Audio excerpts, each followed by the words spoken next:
Tuhan Yesus, terima kasih buat semua Tuhan. Sebentar kami mau sharing firman Tuhan, mendengar firman Tuhan, bila firman Tuhan ini boleh menjadi rema dalam kehidupan kami, dan kami boleh mendapatkan sesuatu yang baru daripada Tuhan juga. Terima kasih Tuhan Yesus, dalam nama Tuhan Yesus kami berdoa syukur haleluya. Amin.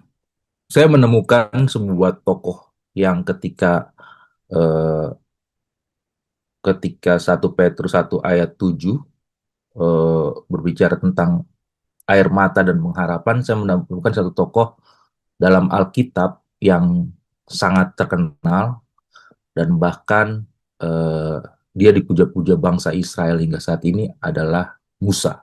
Tiba-tiba saya berpikir bahwa sangat berat ya jadi Musa itu gitu. Selama ini saya berpikir title yang diberikan Tuhan itu adalah title privilege, title Bapak bangsa Israel yang membebaskan dari perbudakan bangsa Israel gitu. Saya hanya melihat privilege yang ih, keren banget ya. Tuhan itu memberikan privilege-nya melalui Musa. Sehingga Musa melakukan sesuatu unpredictable yang pada zaman Mesir itu mungkin hanya dia yang bisa melakukan itu karena kepercayaan Tuhan itu tadi. Bahkan eh, imam Mesir pun kakaknya nggak bisa melakukan seperti apa yang dia bisa lakukan gitu. Nah, saya merenungkan dari itu bahwa eh, dalam dalam seharusnya sebentar menjadi 40 tahun, pasti banyak air mata dan pengharapan Musa itu kepada Tuhan. Walaupun awalnya adalah Musa sesuatu sesuatu orang yang gagah, gitu kan, sesuatu orang yang gagah yang bisa dikatakan bahwa Musa sangat dipercaya oleh Firaun, sesuatu yang gagah, dan ketika ketika Tuhan berbicara terhadap Musa, eh, dia pasti memiliki sesuatu yang spirit yang berapi-api. Jadi saya membayangkan sesuatu yang beban yang diberikan kepada Tuhan dan akhirnya dia menjadi orang yang gagah perkasa. Tetapi ketika period itu semakin lama, semakin berjalan yang begitu apa namanya eh, lama, gitu kan, sehingga 40 tahun, saya berpikir bahwa ya pasti dalam 40 tahun itu ada air mata dan pengharapan tadi. Sehingga akhirnya walaupun pada akhirnya Musa nggak bisa melihat kanan-kanan itu, gitu ya. Jadi berdasarkan itulah hmm, apa namanya PPT yang saya buat. Gitu. Eh, Renungan yang pertama bahwa Laut Merah terbelah, jalan keluar dari perbudakan. Gitu. Eh, dengan kuasa Tuhan, Musa mengangkat tongkatnya dan Laut Merah itu menjadi dua dan memberikan jalan bagi bangsa Israel untuk menyeberang dengan selamat sementara Firaun tenggelam dengan dalam saat mengejar mereka. Situasi bangsa Israel yang pertama ini mungkin tanpa kita sadari eh, kita sering melewatinya. Ya, situasi yang membuat kita bimbang, dikejar-kejar dengan situasi kehidupan, tetapi di depan mata ada pengharapan. Hanya saja belum terlihat titik terang itu. Ini membuat air mata kita keluar dan membuat pengharapan kita terhadap Tuhan. Tetapi permasalahan terbesarnya adalah seringkali kita digoncang dengan janji, seringkali kita digoncang pengharapan dengan pengharapan itu. Dan pada akhirnya mau nggak mau kita harus melewati ini. Nah, permasalahan terbesarnya adalah di mau tidak mau itu. Ya, permasalahan besarnya adalah di mau atau tidak maunya itu.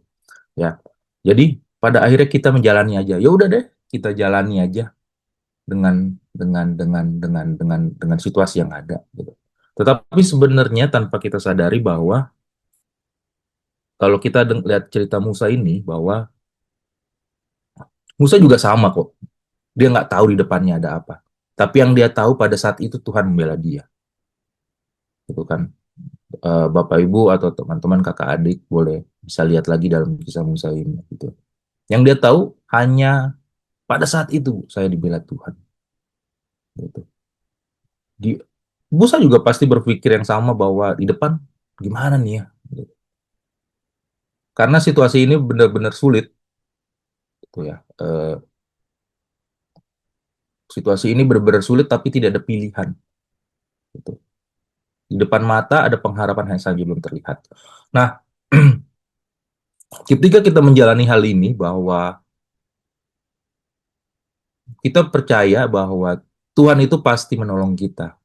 Tetapi perjalanan-perjalanan yang ada ini sepertinya buntu di depan mata, ya kan? Buntu di depan mata. Gitu. Tapi Tuhan tetap bela.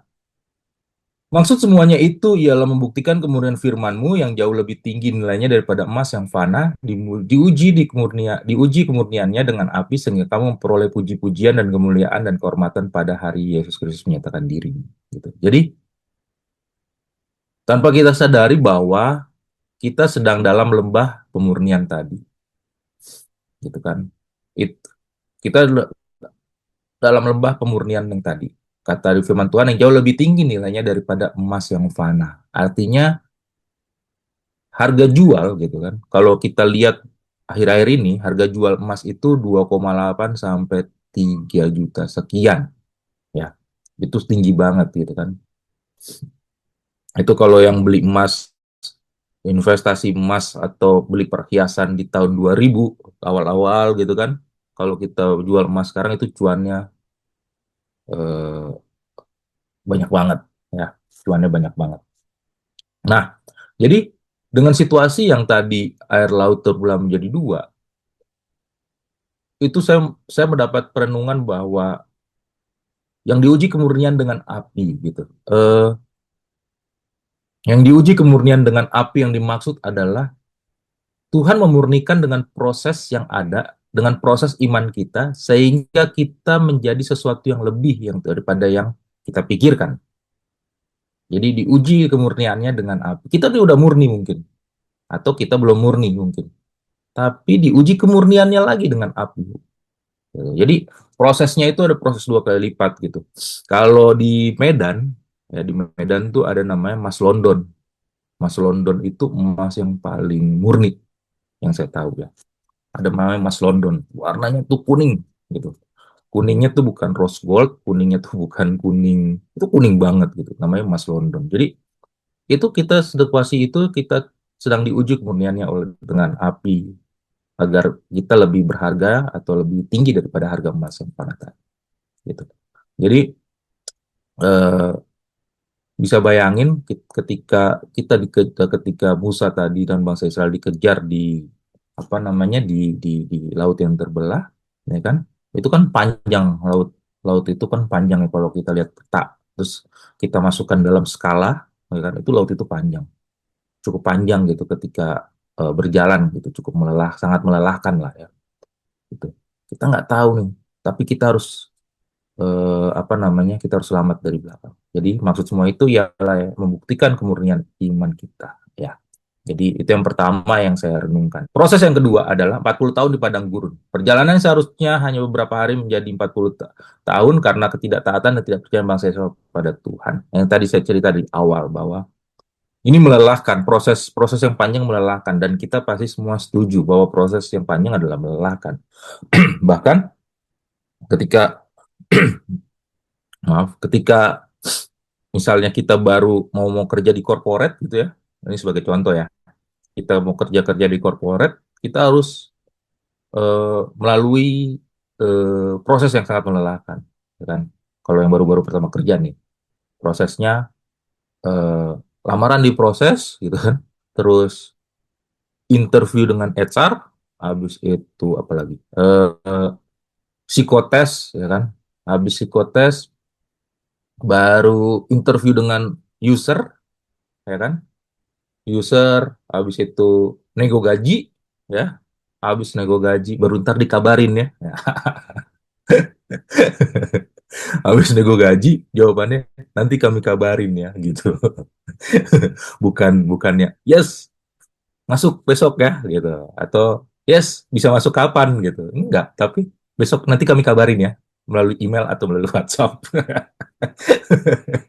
Ya, ya itu kan cukup melelahkan ya. kita sudah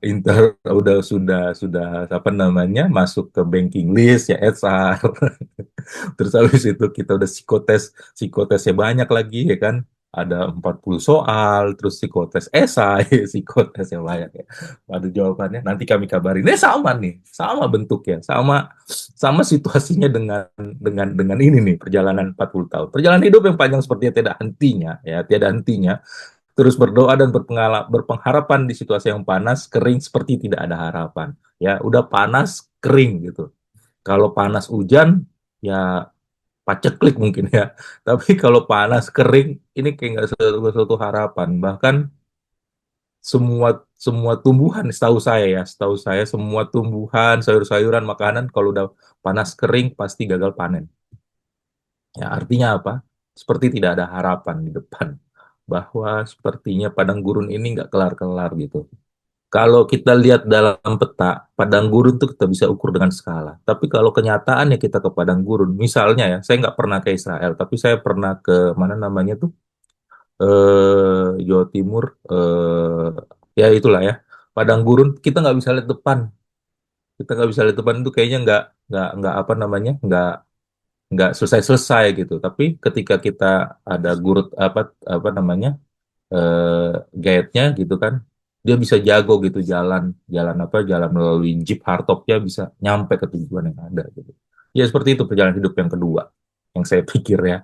Jadi sepertinya nggak ada henti-hentinya dan kita terus berdoa pengharapan tapi kayaknya kok panas kering aja panas kering. Kesukaran dan ujian iman seringkali menjadi api yang diizinkan Tuhan untuk memurnikan kehidupan kita. Hal ini terbukti dari iman yang tahan uji layaknya masih dibakar. Yang tadi ayat yang tadi ya. Tapi ini ayat sebelumnya nih.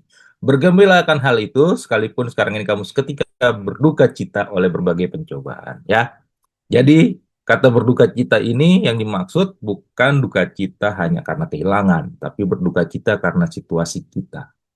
Ya, jadi saya mau garis bawahi gitu, berduka cita ini bukan karena sesuatu kehilangan orang yang kita sayangin, tapi karena berduka cita akan situasi kehidupan kita. Kehidupan yang mana? Yang panas kering tadi, gitu. Kehidupan panas kering tadi itu kan suatu duka cita ya, kita berpengharapan Tuhan seandainya saya dapat ini, seandainya dapat ini, terus seandainya dapat ini, tapi nggak pernah terwujud-wujud. Semuanya seandainya ini saya ini. Kita terus berdoa berpengharapan. Nah, itu tadi. Bergembiralah akan hal itu sekalipun sekarang ini. Kamu seketika harus berduka cita oleh berbagai pencobaan. Jadi tetap bergembira jawabannya. Ya. Itu dia yang Tuhan mau bilang, yang poin yang kedua, yang renungan saya. Nah, ini beberapa mukjizat waktu Musa di padang gurun. Oke, mukjizat selalu ada gitu. Nah, mukjizat selalu ada gitu. Terus ada mukjizat yang di apa namanya Musa lalui ada ini beberapa aja sih yang saya buat. Ini beberapa aja nggak semua. Ada ular tembaga yang terkenal ya, yang hingga sampai saat ini karena kesembuhan-kesembuhan itu kedokteran dunia membuat ular dalam tembaga ini sebagai lambangnya. Kalau kita lihat apotek gitu kan, ada gitu, terus ada ular gitu kan. Nah ini dia dari Musa, saya rasa gitu. Tapi mungkin iya gitu, ya kan? Ular tembaga gitu, kesembuhan gitu. Terus yang kedua roti mana Tuhan kasih. Dan sebenarnya ada apa namanya? Saya nggak catat di sini. Eh, apa telur puyuh ya kan telur puyuh Tuhan kasih makan bangsa Israel gitu Tuhan bela gitu kan bayangin ya eh, ketika ketika apa namanya ketika eh, bangsa Israel dikasih makan langsung sama Tuhan gitu roti mana gitu roti roti yang benar-benar dari atas turun bayangin aja ya kan begitu begitu begitu pembelaan Tuhan atas bangsa ini karena di bangsa ini pada saat itu satu-satunya umat pilihan Tuhan ya kan. Terus air batu menjadi air dari batu karang ya kan. Eh, Tuhan bilang sama Musa tuh eh, tunjuk apa batu itu gitu kan. Karena ketika taatan juga Musa nggak masuk ke tanah Kanaan, tapi Tuhan Musa kesel. Oke Tuhan akhirnya Musa nggak masuk ke dalam tanah Kanaan gitu. Air keluar dari batu karang, bayangin aja teman-teman. Panas, terik, tadi udah dibilang di atas kan, seperti tidak ada harapan, tapi ternyata ada harapan, dan air itu bisa digunakan untuk seluruh bangsa itu. Tiang awan dan tiang api, ya bayangin ya. Eh, Sekali lagi saya bilang bahwa saya nggak pernah ke Israel, tapi kalau di apa sih namanya itu, Semeru ya, gunung yang di Jawa Timur sana, tiang awan, tiang api gitu. Kalau udah malam itu dinginnya minta ampun. Oh Bromo, oh iya benar-benar Pak Samuel, terima kasih ya. Ternyata Nabi Samuel pernah ke Bromo sebelumnya. Ya terima kasih Pak Samuel. Tiang awan dan tiang api gitu kan. Jadi kalau misalnya malam itu dingin banget sampai subuh gitu kan, sampai subuh. Tapi kalau misalnya tiang api, kalau misalnya siang dikasih tiang awan karena panas banget gitu kan. Jadi tiang awan dan tiang api gitu. Nah ini salah satu beberapa mukjizat yang Tuhan tunjukkan sama Musa. Gitu. Dan ini juga tanpa kita sadari situasi ini sering ditunjukkan Tuhan sama kita dalam kehidupan sehari-hari kita. Cuman mungkin kita nggak notice akan apa namanya akan muzat ini dan membuat kita selalu terheran akan situasi kita. Tuhan, saya selalu berpengharapan situasi kering, panas gitu kan, kayak nggak ada harapan. Tapi air ada dari batu karang. Roti mana makan, meja makan penuh. Lumbung padi selalu ada, penuh. Terus kesehatan, saya sehat. Tiang awan, tiang api, Tuhan selalu bela saya. Mukjizat selalu ada, tapi kok panas kering ya Tuhan, gitu kan? Nah, itu tadi. Coba kita sadari bahwa situasi itu selalu ada sama kita. Tapi tetap di awal bilang kedua bilang berbahagialah ya. Yang kedua bilang tetap bahagia. Gitu.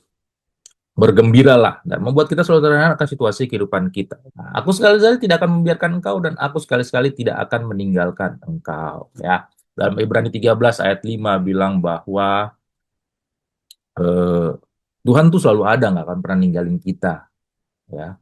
Dan percaya aja, gitu kan, bahwa benar tadi mujizat-mujizat Tuhan selalu ada dalam kehidupan kita.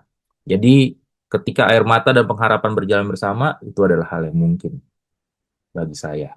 Ya, ketika perenungan itu ada, saya merenungkan sesuatu. Ada dua poin yang saya renungkan ketika air mata dan pengharapan berjalan dengan bersama. Bahwa yang pertama, air mata bukan sisaan hidup, tetapi awal sebuah kemenangan. Orang yang menabur dengan mencucurkan air mata dan akan menuai dengan bersorak-sorai. Orang-orang yang berjalan maju dengan menangis sambil menabur benih pasti berulang dengan bersorak-sorai sambil membawa berkas-berkasnya. Jadi air mata bukan sesuatu yang menyiksa kita, tetapi sesuatu awal daripada kemenangan kita. Selanjutnya, pengharapan bukan sesuatu yang bodoh untuk dipercaya karena tidak sesuai dengan logika pikir ya. Terkadang kita berpengharapan tapi kenyataan dalam kehidupan kita enggak enggak apa namanya tidak sesuai gitu kan. Kita nggak punya uang ya, saya nggak punya uang, terus tiba-tiba pinjol nggak bisa balikin ditagih-tagih. Tapi pengharapan bayar bisa dan pada akhirnya kita bisa bayar.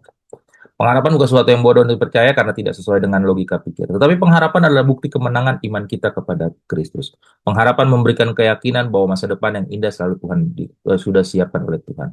Sebab aku ini mengetahui rancangan-rancangan apa yang ada padaku mengenai kamu, demikian firman Tuhan, yaitu rancangan damai sejahtera bukan rancangan kecelakaan untuk memberikan padamu hari depan yang penuh harapan.